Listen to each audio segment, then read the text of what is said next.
Shukran sana mtazamaji kwa wewe kuzidi kujiongea nasi kwa yanayojiri. Inayofuata hivi sasa ni kwa Bodi ya Hazina ya Maendeleo ya Maeneo Bunge imethibitisha kujitolea kuendelea kuimarisha miundo ya elimu baada ya kukagua miradi mbalimbali inayoendelea katika eneo bunge la Jomvu. Ujumbe huo uliongozwa na mwenyekiti wa kamati teule ya bunge kuhusu Musa Sirma ulitembelea shule ya msingi ya Maganda katika wadi ya Miritini. Viongozi walisema ufadhili wa ngome hizo umeongeza upatikanaji wa elimu, huku zaidi ya wanafunzi 600 wakinufaika na shule hiyo iliyojengwa baada ya watoto kulazimika kuvuka barabara kuu kuelekea kaunti ya Kwale kutafuta masomo. Hata hivyo, walielezwa kuwa upungufu wa madarasa umewalazimu baadhi ya wanafunzi kusomea chini ya miti na wanaomba wadau kusaidia ujenzi wa madarasa zaidi. Hapa Miritini.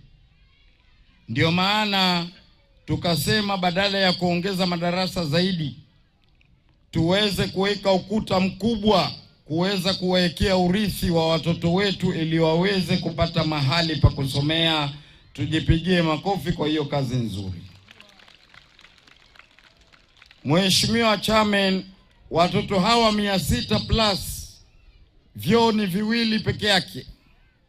Kwa hivyo hivi sasa through your guidance kama board, CDF wameweza kuallocate pesa ya vyoo 8. Tutakuwa na vyoo 10 sasa hapa ndani ya shule yetu.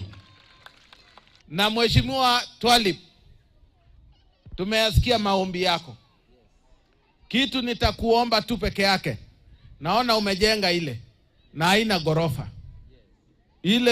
Ile darasa imechukua nafasi, lakini kwa sababu ya emergency tunaweza kukubali. Any other building you are doing here, weka gorofa ndio tuzuie kutumika ardhi kwa njia ambaye itakuwa inamaliza sehemu yako. Unahitaji uwanja ya kuchezea, naona hata goli ni kama haitumiki, imeshikwa na rust. Si ndio? So tunatafuta shamba ambaye inaweza kutusaidia.